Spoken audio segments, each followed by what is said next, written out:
Cancer rising, how you doing? Welcome to your reading for the Scorpio full moon that happened on the 12th of May 2025 at 22 degrees and 12 minutes of Scorpio and Taurus respectively. I'm recording this the day after. Apologies for the delay in getting this transit series out, but I work with 6-month cycles, so the energy that's going to come through in this video is going to serve you up until the Scorpio new moon, so you are not missing out on a single thing. My name's Chloe. I work with card divination, astrology, and I channel multi-dimensional energies through my body, both in the form of physical and vocal light language. You see in the physical right now with my hand movements. And this all brings in healing, attunement, and activation codes to the messages that are going to come through for you today, my loves. Now, I read for the rising signs. So for those of you who do not have Cancer in the first house in your natal chart, look to the house it does fall in. Look to the themes of that house, and you want to apply those themes along with all the other meaning you've got going on in the sign of Cancer to the messages that are going to come through today. It's going to be as if that Cancer energy, wherever it falls in your natal chart, has now energetically moved to the first house. So the astrology for the rising sign, it always links in. You've just got to add on your own natal chart meaning on top of it. For example, I have Cancer over in the 12th house, and I have my EQ there, which is the ascendant, as if you were born on the equator. So I'd apply all that meaning to what comes through in this video. As always, take what resonates, leave what doesn't. Now, before I get on with your reading, my loves, there is a collective reading, and that is where I've broken down the astrology in way more detail, and the whole chart's getting involved with this moon, which doesn't always happen. There's a lot going on. There's been a lot going on energetically. We've been feeling it. It's been a bit of a doozy, but it seems to have been worth it, as it is this year, right? This is a year 9 and year of the wood snake. The work that we do on our soul retrieval and shadow work is going to be totally worth it for the long term. And this full moon was very much playing a role in that. And in that collective reading, I did collective tarot, channeled messages. I get to be a bit more esoteric, talk about practices that I've put into practice and seen work as well. And so if you want a deeper understanding of this moon, pause this video, go watch the collective reading, and then come back and see how it affects the Cancer area of your chart in this video. So my loves, we're going to get 3 cards from this deck as I'm shuffling and talking about the astrology. The first card is linked into sort of one of the main channeled messages that came through about that full moon. That full moon was, on one hand, acting as a defrag for our energetic field, clearing away dead code, junk code, stuff that genuinely doesn't connect to anything but is still hanging around in the body. And I talk about that in the collective reading. So that's a very powerful energy that we've just gone through in terms of really letting go of some old stuff. So we're going to get 1 card on what has been cleared out. What is that defrag cleared out for you? Also, we're going to get a card on what's the activation. So even though it's a full moon and it does represent an element of completion, of closing out of a cycle, cycles never end, we know this. With all the work that we've done and the closing out of that, we then get an activation code that then works with the upgrade, right? We've upgraded, we've learned things have changed, right? And now we're working with a new frequency that's going to take us up to the new moon in Scorpio. So we're going to get a card on what is the activation code that has come through for you, my loves, that it's going to unfold over the next 6 months. And then we're going to get a card on how to work with it, how to amplify it. And as well as what's at the bottom of the deck, which is going to be the root energy for the activation. And we're using 2 oracle decks, which I'll get those cards after I've shuffled the tarot. So, Cancer rising, where is this happening for you, my loves? Well, it's in your 5th house, your house of joy. It's your creation energy. Everything I'm going to say stems from that, right? How you as an individual create, right? Whatever that may be. This house is linked into pleasure, amusement, games, play, children, both literal children and figurative children, such as your inner child, right? We can have,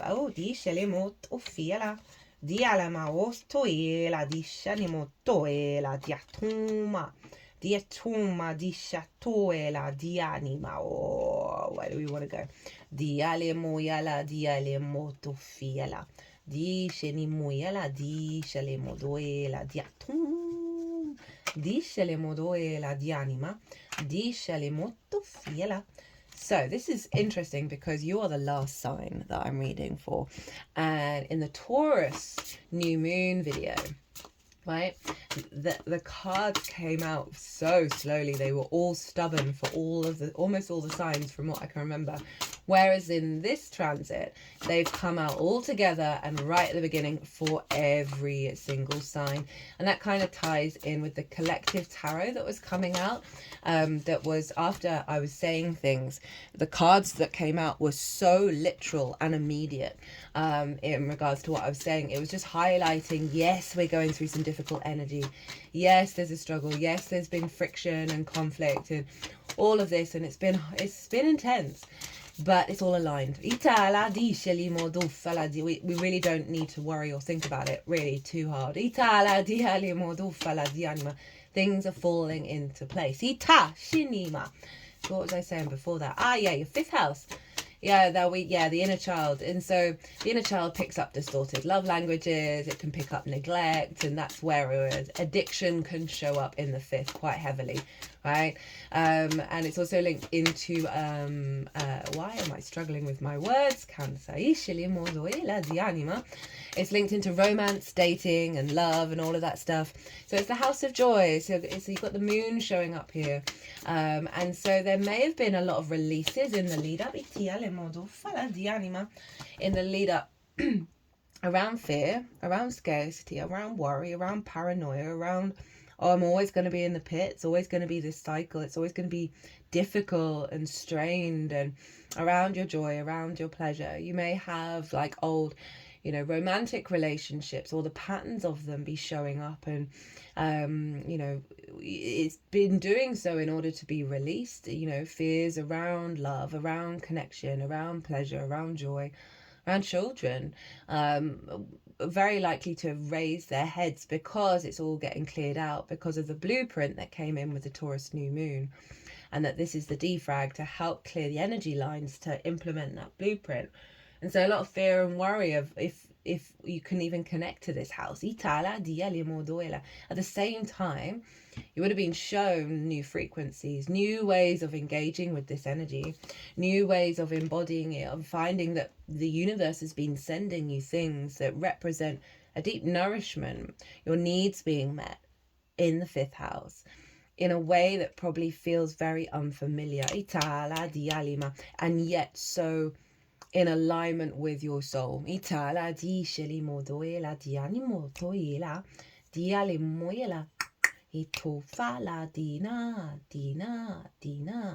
So really the moon is obviously our emotional body, our intuition. As I said, whether our needs are being met or not, how do we give and receive nourishment? So you may have found around this full moon, and this is going to activate a cycle of you follow your intuition being guided by that which nourishes you, rather than the sort of the dopamine responses, right? Rather than the distortions. And you may find you're going to be in a cycle of deep nourishment because of the liberation that's going on with this moon, that's in alignment with the nourishment of your longer term goals, which I'll get to in terms of Pallas Athena. So put a pin in that. The moon was conjunct Juno. Talk about that in the collective reading. And the sun is over in Taurus conjunct Uranus. Talk about that in the collective reading, as well as Mercury's exactly square Pluto. All of that's over there. There's so much going on. I've got to keep it quite short in these ones. So the sun is over in your 11th house of hopes and dreams, friends, groups and alliances, and reaping the benefits from your 10th house, which is your life path, careers. It's a house of good spirits, and the sun is there, so you've got a lot of vision and clarity about what you want to manifest, right, in terms of your hopes and dreams, having perhaps bright ideas. You may be a bit of a focal point in groups, right, all eyes on you, as well as understanding what you can do with the resources of your life path, career, and how you can help facilitate building your hopes and dreams with that. Whenever the sun is in the 11th, your spirits are raised up high. This is a really positive moon for you, Cancer. It's really elevated. It's in the two best, happiest houses. But there may have been some wounds that come up that have blocked your joy, blocked your creation energy, your pleasure. You know, maybe you didn't get that pay rise. Maybe you're not connected to groups. Maybe your dreams aren't manifesting. And all of that would have been coming up because of what's being released here with this, is not allowing that scarcity to diminish your pleasure anymore, diminish your joy, diminish your good spirits. There is such a sense of liberation with this one. Now, both of these, Sun and Moon, are square Pallas Athena, who is over in the sign of Aquarius.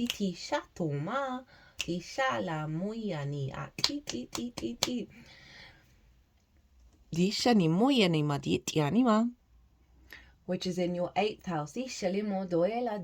Now, Pallas Athena, before I talk about the 8th, she represents long-term strategy, mature thinking, higher perspectives, wisdom, right? It's the long game, which is why I was mentioning that all this energy, so this is forming what's called a T-square.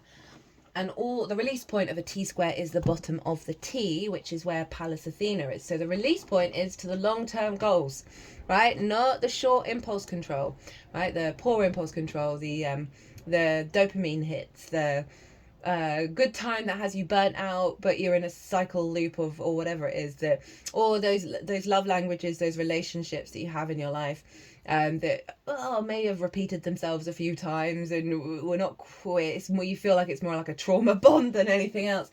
Pallas Athena's got your back. She's also got your back of like redirecting that creation energy to facilitate the manifestation of your hopes and dreams for the long term. Right? Rather than, I want this cake now, I'm going to buy 10 cakes. I don't know why I'm using this example, but it's just the first thing that's come into my mind. I do like eating cake, and I do like having a whole cake to myself and the utter joy of being able to eat the whole thing.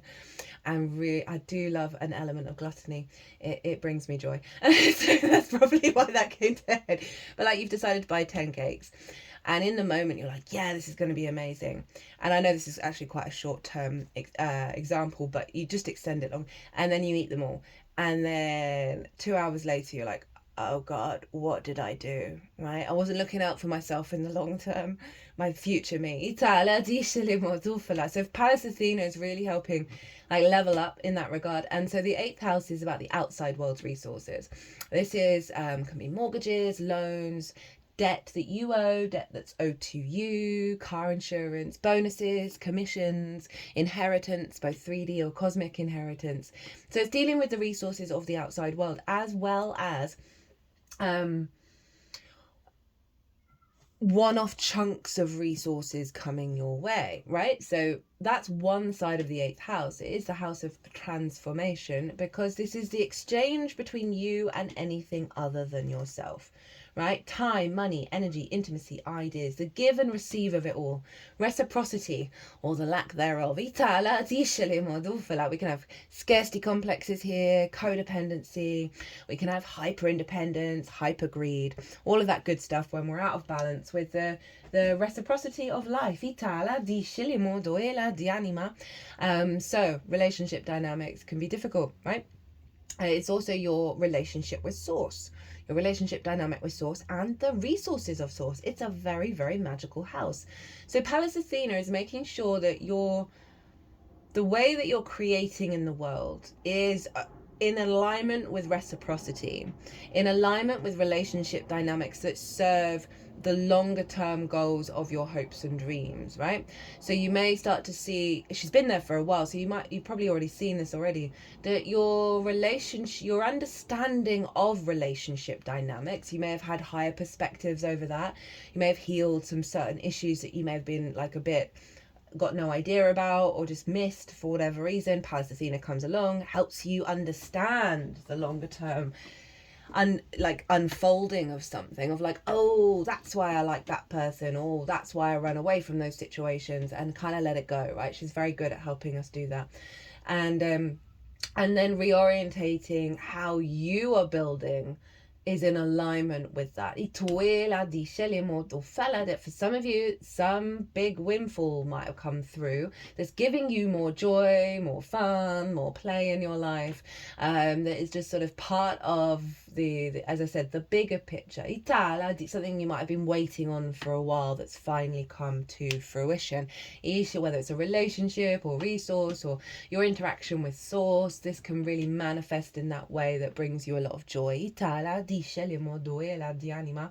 So for those of you who might have, if you've got anything around 22 degrees of Leo, that shifts the T-square into a grand fixed cross. So that then means that all the fixed signs are being activated. Now this can feel quite overwhelming. This can feel like you're being pulled in lots of different directions. If that's happening, just know that there is a way through. And also if there's conflict and drama and frustration, know that that's friction that's trying to create, that's trying to build, right? And it's up to us to reorientate that energy into a frequency of support and nourishment and evolution. Now, the trick with feeling that discombobulation, being pulled in all those 4 directions, is to center your energy. And obviously this is good to do in any situation, not just for a grand cross. But if you clear your energy, do whatever practices it is that work best for you in terms of getting back to the truth of your own energy, clearing out the freneticism, and then see what instinctively you're guided to go and do after you've cleared that energy in regards to those 4 houses. Like which area of your life is calling to you after you've cleared your energy. And the more that we do that, the more we're in our flow state around working with this energy that actually then turns it into a generator. So yes, it's intense, but it's powerful. It's how we build at a really hardcore level with any grand cross.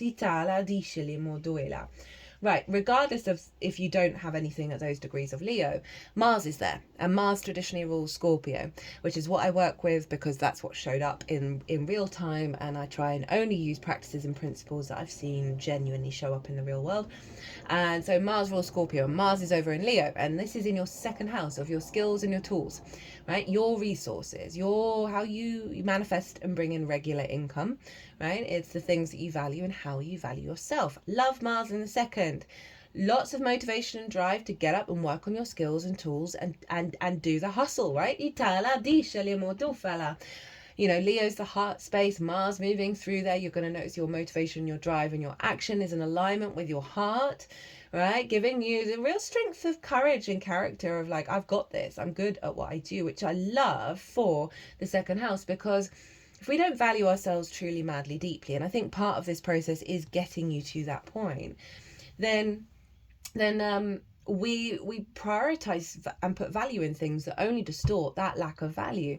We sometimes can really struggle to be open to receive more regular income and resources because there's a core block around value. Now, all of these houses I've talked about, I find that the key block with all of them is about being open to receive the manifestations of your hopes and dreams, being open to receive your pleasure, your joy, right? Those sort of that kind of beauty of creation, being open to receive healthier relationship dynamics, resources, being open to receive the elevation of your skills and tools, right? Receive those regular income.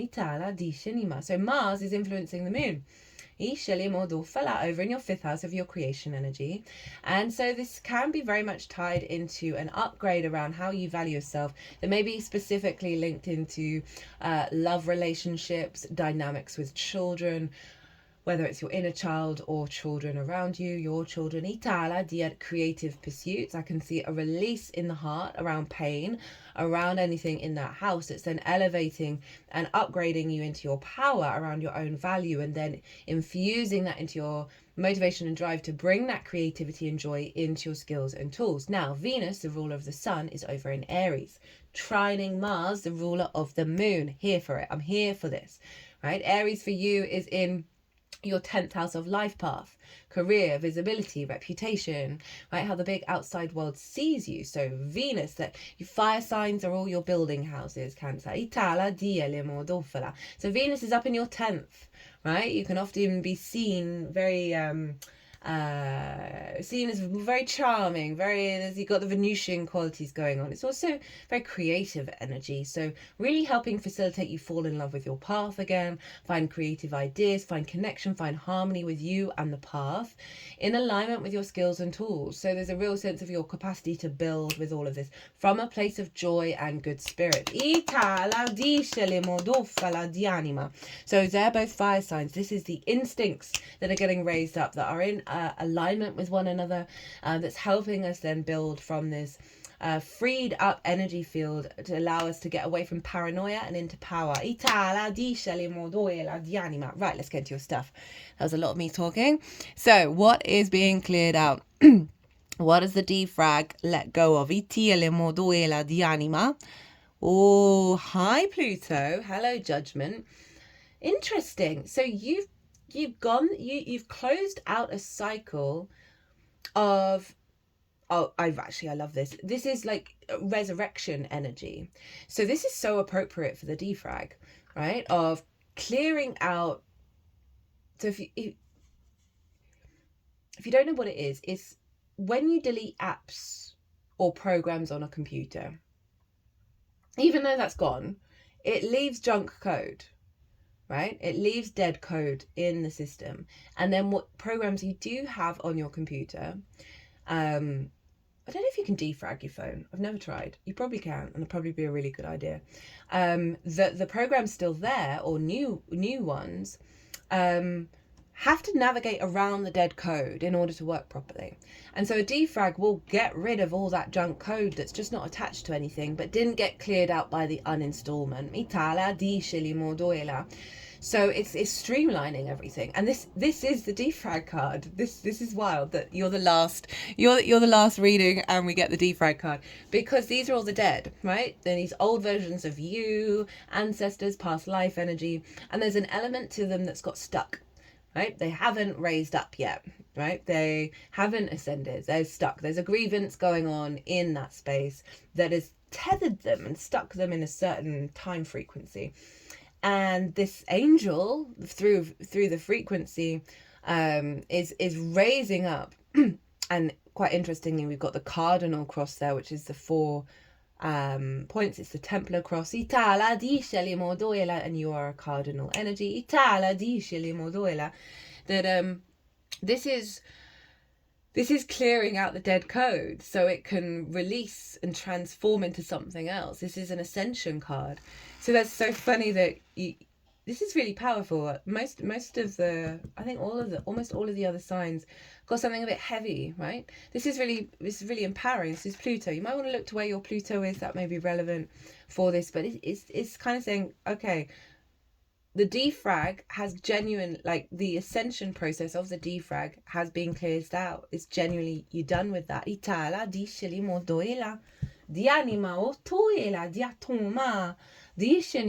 To a next level. And I'm not surprised, you are ruled by the moon, and so the moon always has a bigger effect on you, Cancer. So same with Leo, because they're ruled by the sun. But this is beautiful. This is really beautiful. I'm here for it.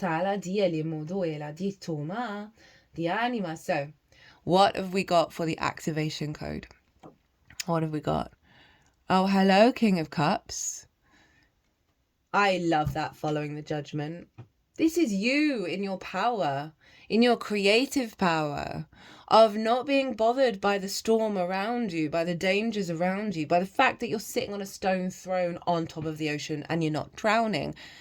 King of Cups ain't bothered. The King of Cups is cool with whatever's going on. It's in the eye of the storm, which is what I said about the grand fixed cross, which is centering yourself in the middle, and then seeing what calls to you.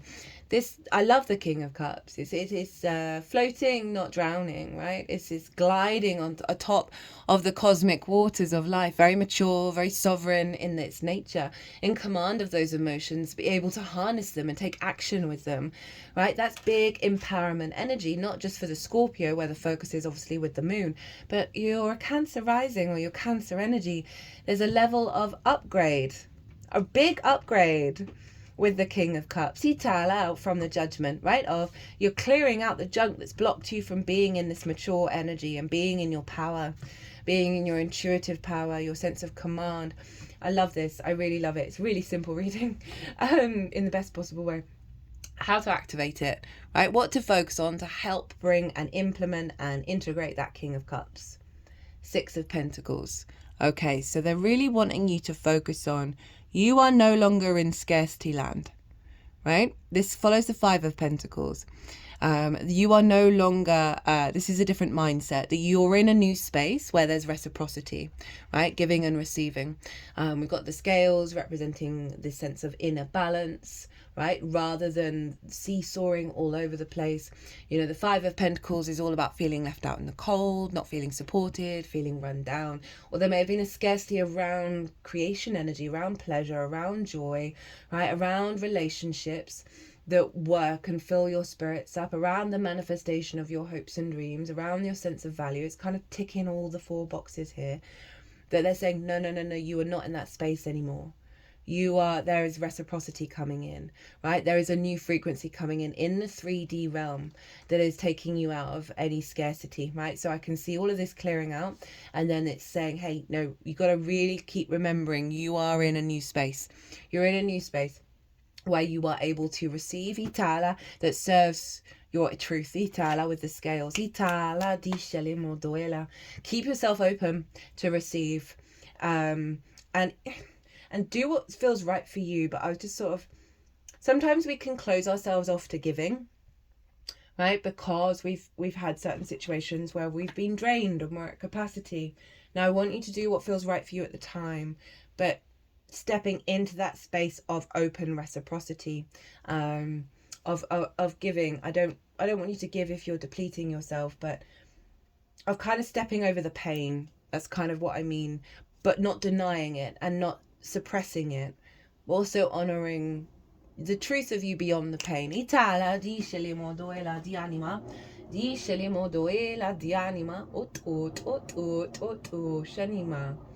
So yeah, it's this very simple message of, because it's Pentacles actually, it's just do things that bring you joy, right? Say you're in a 5 of Pentacles mindset. Do something that's free or whatever that you know at the very least it's going to slow you down and give you a smile on your face for even a second. I think it's taking acts like that to reorientate is going to be really powerful. But the main message I'm getting is a frequency of being open to receive and an acknowledgement that you are no longer in the landscape of scarcity. And trust what's coming towards you as well. What's at the bottom of the deck? This is the root energy of the King of Cups. Woo! The High Priestess, the Moon's card herself. This ties in with being open to receive. So the High Priestess is essentially our higher self manifest. And our higher self knows the score. Knows that what's going on is all in alignment. That everything that's coming towards you is linked into abundance and fertility of your soul. And the High Priestess is chill. She knows. She's not having to waver. She's not losing her faith. She's not falling into the scarcity. She just knows that what will be, and it will all be in alignment. And it helps us take this element of control away from us that actually blocks things, right? I really love that showing up with the King of Cups, of like a very watery, beautiful, intuitive imprint in you that's allowing you to go with the unfolding and be open, and being open to the experience and what it's teaching you, what you're learning, right? Your emotional body is very secure with this King of Cups, so I'm not feeling like you're going to get dysregulated in a crazy way. Say a situation shows up that isn't exactly what you wanted, but at the end of it you end up finding, oh, that helped me learn this about myself, right? Those kind of things where it doesn't feel heavy, it doesn't feel dense at all. But we're in this year of quite high octane all around the things. Okay, so first up, from the Inner Power Oracle. I'm using this deck because it's about self-care, because we need it. We really need to be very loving and very kind to ourselves at the moment. It's a lot going on out there. and a lot going on inside, right? It's just rah! So what's your self-care? Nothing is beyond my reach. I manifest by asking myself what I really want and visualize my limitless goals as if I was living them in the present. Hello. And we've got the Magician underneath and the Queen of Cups. Shut up. That's wild. But I like the Magician being in reverse underneath her, because it's kind of, it's really wanting you to focus on, this is an internal thing that you don't have to control. That this is the frequency you're working with of the limitless possibility. But your trick to do is figure out, okay, what do you want to receive? Try and not put too many limitations on it. Try and focus on the emotions you feel as if that dream came true, or if that wish came true, or whatever it is. Tap into the emotion, because the universe will top trump you at every moment. It's done so for me very, very loudly. Things I couldn't have hoped for, really, because I anyway, do what feels right for you. But I find it's best to not narrow things down unless you've got a very, very clear idea of exactly what you want. But yeah, this is great. This is like really acknowledging you. Nothing is beyond your reach. You've elevated. Things are opening up. Pathways are opening up, right? And it's about being in the moment. And that's why I think tapping into your creation energy and doing things that bring you joy, that fulfill you emotionally in those ways, is activating that timeline.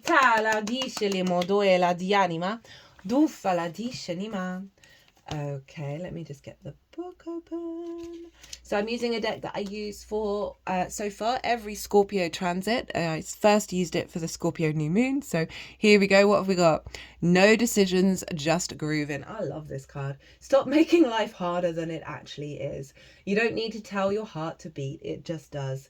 And that's a more important job than anything your chattering mind does. Let go and dance to the rhythm of it all. I mean, it's just kind of repeating the message which I'm here for. I'm so here for the double alignment. I'm like, chill, trust. All this energy is very chill. Of like, I've got this. I know it. I don't have to control it. I can just groove. I can take my foot off the pedal, because someone else is dealing with that. And another energy is working on that. Get present. Enjoy the moment. Savor your existence. I just feel like a level up and an open pathway is very, very loud in this, but it's this element of trusting in it. Really trusting in it. Come back to your back. I think this is also a really helpful advice card in terms of falling back into the scarcity, falling out of balance, of being like, no. That is not the actual truth of it. This is the actual truth of it. This is the pathway to this big activation of your capacity to facilitate your creation energy into the next level and joy into the next level, that is serving not only just that play energy, but your whole life. Okay, my loves, I'm going to leave it there. Hope you enjoyed this reading. I hope it resonated. As always, an honor and a privilege to read for you, my loves. If you want a personal reading, my website is everywhere, or you can email me directly. But other than that, Cancer, be good to yourselves, be good to those around you. Safe travels and be well until we meet again.